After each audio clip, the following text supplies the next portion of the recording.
What to do when your man starts pulling away? This is a question that's come to us at the Marriage Foundation. I'm Paul Friedman. I founded the Marriage Foundation. And you could go to our website, themarriagefoundation.org, and click on Ask a Counselor tab, and you can ask your question. Maybe we'll use your question if it'll help a lot of people. I think this one will help a lot of people, because it's a tough situation to be in if your man starts pulling away from you. You're not an idiot. You totally know that that's what's happening. And you want to know why. Now, you didn't ask why, but you need to know why.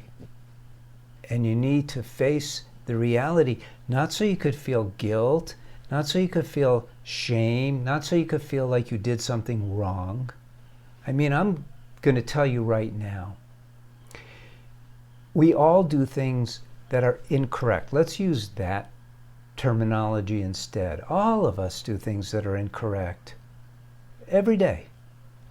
However, for marriage, it's worse than that, because as we grew up, and even today, all the articles that we hear, all the advice from these so-called marriage professionals telling us how to behave, what to do, most of it is wrong. It's wrong.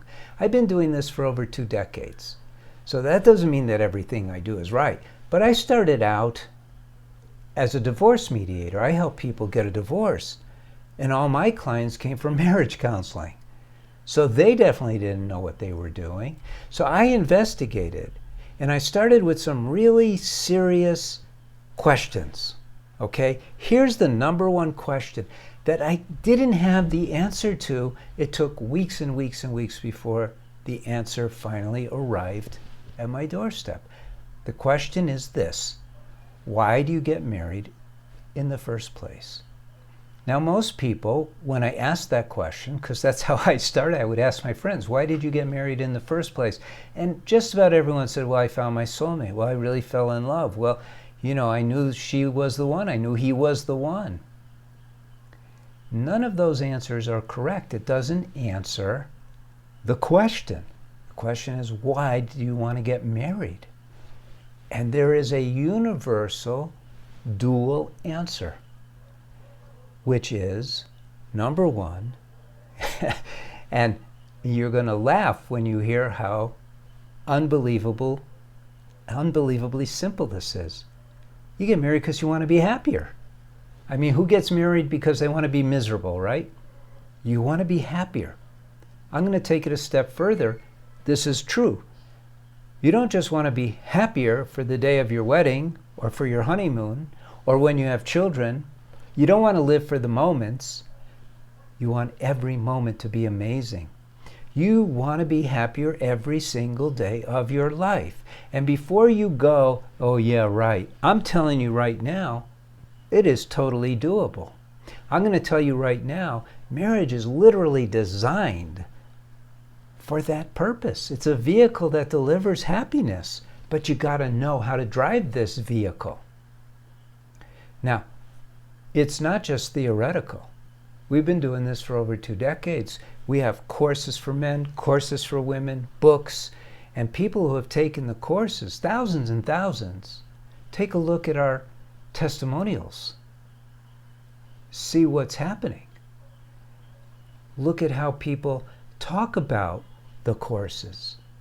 I'm not making this stuff up. I'm not selling the course either.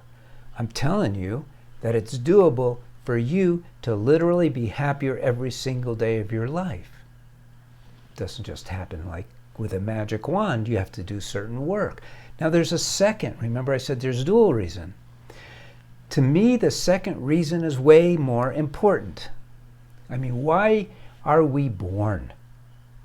What is the ultimate? What is the ultimate goal of life? Because it's exactly the same as the ultimate goal of marriage, and that is to experience unconditional love. What does that mean, unconditional love?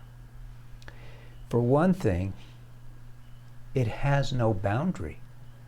It is the love that you feel once in a while now that blows your mind. Literally blows your mind, because the mind, which is a possession, by the way, it's not you.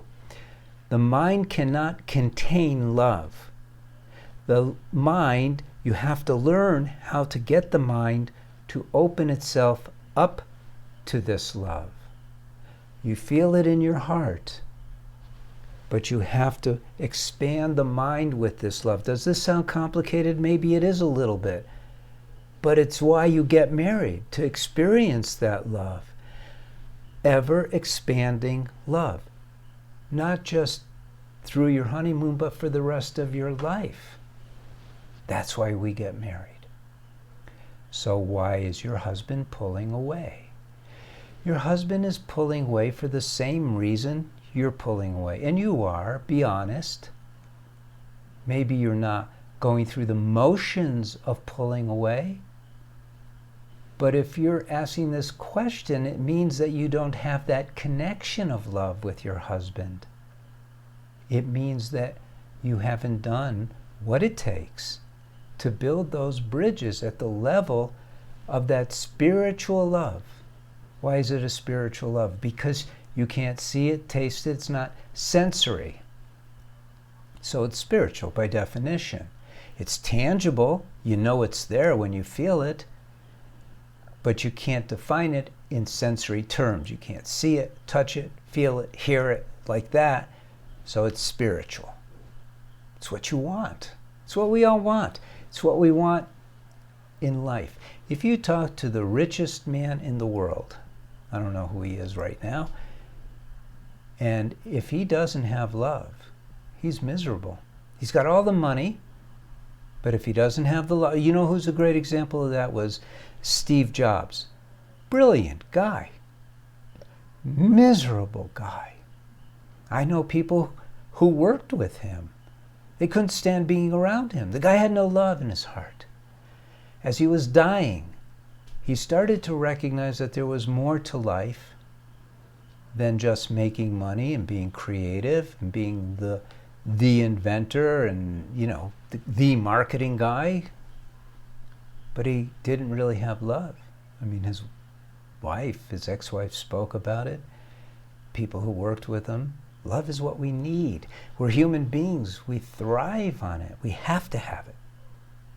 It's as important to us spiritually as air, water, and food are to us biologically. Got to have it.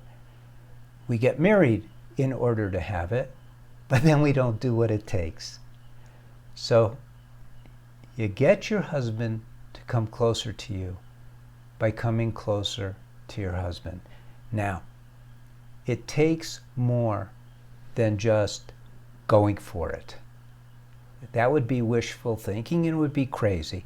You know, many years ago, I saw this video of this proud father, very wealthy guy, who gave his son a high-performance sports car for his, I don't remember, 16th or 18th birthday. And he's videotaping it. Kid gets in the car, starts it up, vroom, vroom, and drives it into a tree. He couldn't control it. The car pretty much exploded. You know, you're wondering what happened to the kid. He was okay. But the point is, he didn't know how to drive it. So you get into this high-performance sports car, don't know how to drive it, you blow it up. You get into this high-performance marriage, and it delivers like crazy when you know what you're doing, and your husband pulls away from you. It's reality. It's reality. So I spent an awful lot of time figuring out the answer to all these things. Subscribe to this channel, learn a lot about marriage that way. Go to our website, themarriagefoundation.org, see what we have, read the reviews, take a look at some of the sample videos if you're interested in the course, and you can have it all. I promise you that. Like this video, share it if no one ever shares videos, but like this video, leave a comment, leave a question, and thank you for spending your time with me. I really do appreciate it. God bless.